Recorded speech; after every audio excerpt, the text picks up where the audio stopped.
21শে জুলাইয়ের মঞ্চ থেকে মমতা বন্দ্যোপাধ্যায় ঘোষণা করে দিয়েছেন পঞ্চায়েতে তৃণমূল একলা লড়বে। সোমবার তৃণমূল সাংসদ সুদীপ বন্দ্যোপাধ্যায়ের মন্তব্যকে ঘিরে জল্পনা তৈরি হয়েছে। পঞ্চায়েতের মতোই লোকসভা ভোটেও কি একলা লড়তে চলেছে তৃণমূল? সোমবার তৃণমূলের লোকসভার নেতা সুদীপ বলেন, তাঁরা চান 42 জন সাংসদই মমতার নিয়ন্ত্রণে থাকুক।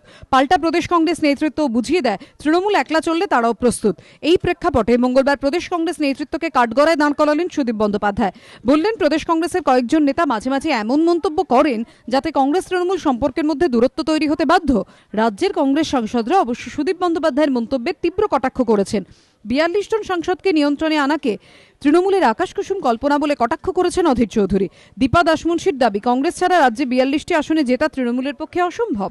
हम लोग ये चाहते हैं कि अगले लोकसभा का चुनाव में ममता बनर्जी का नियंत्रण पर ये बंगाल का 42 सीट रहे, बाद में तो खेल मैदान पे दिखाई देगा। তারা অনেক কিছু আকাশ কুসুম কল্পনা করতে পারে, আর সুদীপ বন্দ্যোপাধ্যায় চাইতে পারে। সুদীপ বন্দ্যোপাধ্যায়ের আগেও অনেকবার দল পরিবর্তন করেছেন।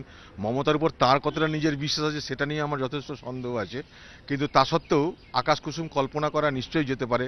আর রাজনীতিতে আকাশ কুসুম কল্পনা করার অধিকার সকলের আছে, এটাও গণতান্ত্রিক অধিকারের মধ্যে পড়ে।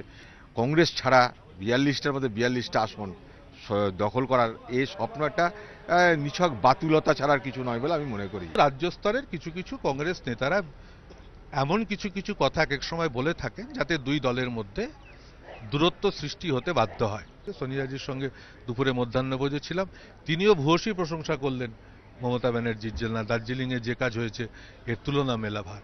সব মিলিয়ে আমরা অত্যন্ত ভালো জায়গায় আছি এবং সরকারের এক বছরের কাজের তুলনা ভারতবর্ষে রেকর্ড সৃষ্টি করেছে। मेरा तो ये डर है 42 सीट में लड़ सकता तो है, कैंडिडेट तो बना सकते हैं, लेकिन कांग्रेस बिना वो कैसे जीत पाएगा ये तो नामुमकिन है, और ये तो ज्यादा से ज्यादा लेफ्ट पार्टी को ही आगे बढ़ावा देंगे।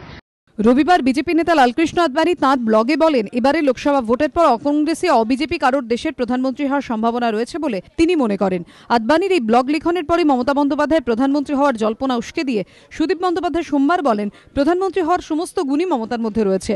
কংগ্রেস সাংসদ অধীরের বক্তব্য, তিনিও চান বাঙালিকেও প্রধানমন্ত্রী হন, তবে দেখতে হবে কারা সমর্থন করছেন।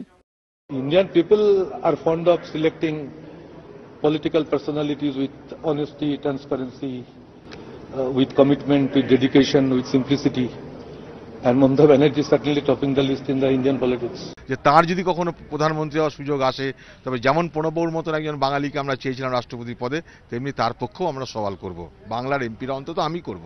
কিন্তু কথা হচ্ছে যে কংগ্রেস ছাড়া 42টার মধ্যে 42টা আসন দখল করার এই স্বপ্ন একটা নিছক বাতুলতা ছাড়ার কিছু নয় বলে আমি মনে করি।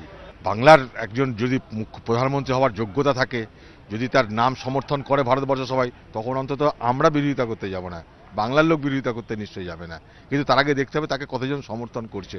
मेरा तो ये डर है 42 सीट में लड़ सकता तो है, कैंडिडेट तो बना सकते हैं, लेकिन कांग्रेस बिना वो कैसे जीत पाएगा ये तो नामुमकिन है, और ये तो ज्यादा से ज्यादा लेफ्ट पार्टी को ही आगे बढ़ावा देंगे।